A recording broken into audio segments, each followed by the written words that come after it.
Good morning. We begin with that race, the Democratic race for the 32nd Congressional District. It is going to a runoff on May 22nd.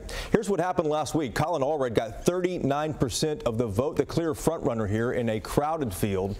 He's an attorney and former HUD official. And Lillian Salerno edged out Brett Shipp to get 18% of the vote.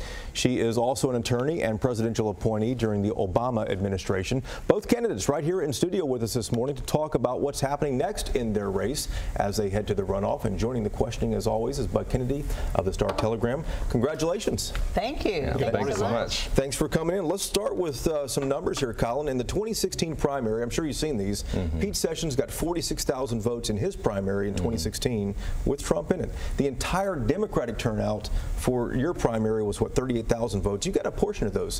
Where do you see a path to victory to get over that, 46,000? Let's just say that number is, holds. Yeah, well, I think the pathway to victory has always been the same. I think that we have to grow the pie here. We have a voting problem in North Texas and in Texas in general. Not enough people are voting. We have to get more people out to vote. I think the primary increase for us from 2014 to this last one here in 2018 was fantastic, but we got to keep that momentum going and get more people involved.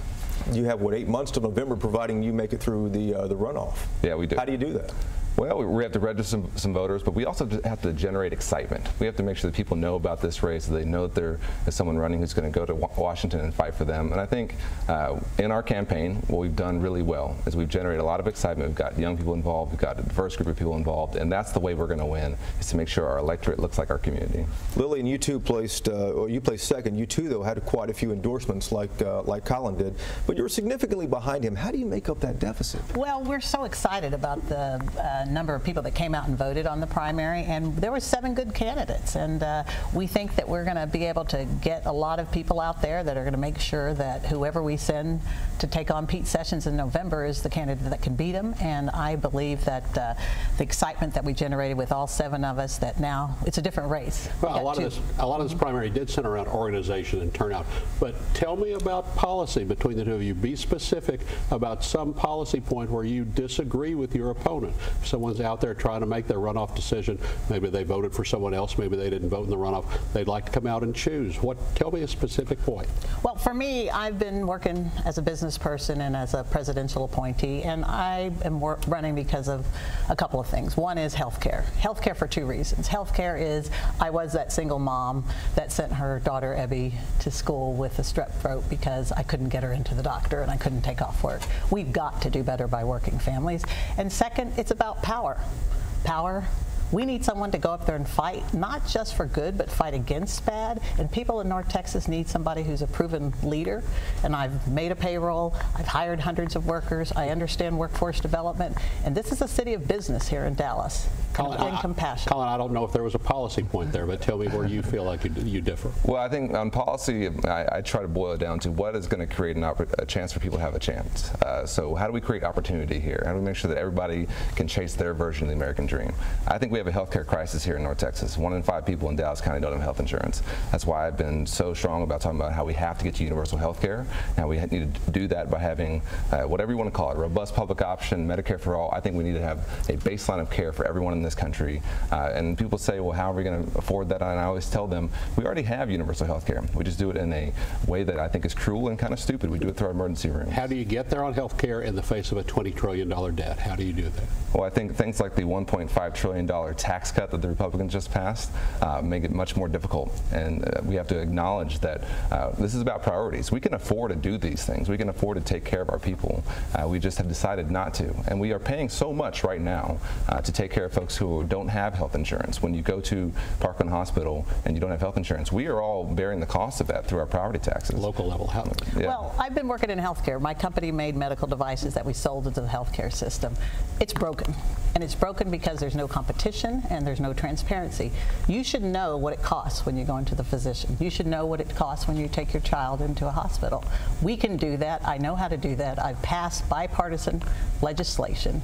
I know how Washington works, and what it needs is somebody that go up there, turn the tables and say, you know what, we've had enough. Stop with the fraud against the American people on health care costs. We pay 40% more than any other country. It sounds like you want free market competition. Let me continue with what Bud asked. You guys had, what, a dozen or so forums leading up to the primary.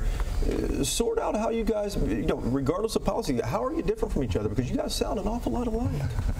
Well, I feel like I've got 20 years of experience in Washington and as a business person, where I've made a payroll, hired hundreds of workers, and understand what it's like for a single working mom.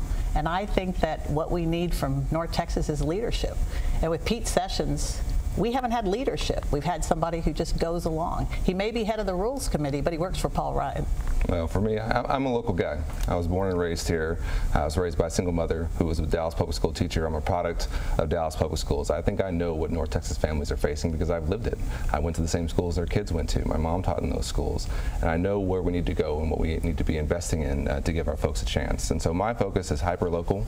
I went to the NFL and I became a civil rights attorney to make sure that stories like mine weren't unique, and that's also why I'm running for Congress. Both of you have a hill to climb to get over that 50% mark, obviously. I mean, in the runoff, one of you is going to make it. But the question is, have either of you reached out to your former opponents for support, or do you plan to? Well, I don't know about support. We've certainly had conversations where we've congratulated them on running a great campaign. One of the things I think that everyone should notice about the way this primary went here in Texas 32 is that it was a clean campaign, which we ran on the issues, and I'm really proud of the way the primary went, and I'm happy to speak with our former opponents and talk to them about the way they can get involved. But so far, it's been mostly about congratulations on running a great campaign. Lillian, do you plan to reach out to anybody? Yes, and I've reached out to both three of our opponents, and I just wanted them to know how important it was, their discussion during the campaign. Have you asked for their support? We are in the discussions of asking for anything that they can do to make sure that we put the best candidate for them.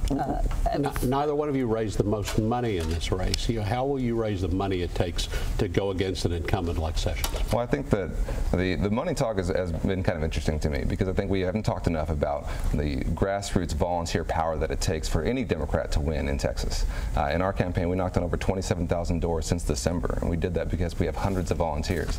There's no price you can put on that. But I will say, whoever the nominee is going up against Pete Sessions in the fall, I believe will be well funded, because there will be folks all over who are interested in this race and who will take an interest in making sure that this seat is flipped. Final word, Lillian. Well, we've raised we have momentum.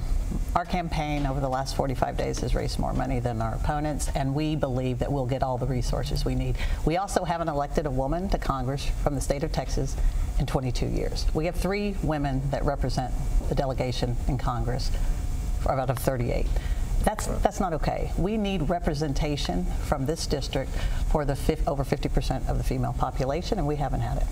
Lillian Salerno and Collin Allred, 2 Democratic candidates for the 32nd Congressional District. You'll meet in the May 22nd runoff 10 weeks from now. Good luck. Thank you. Thanks so much for having us. Thank you both.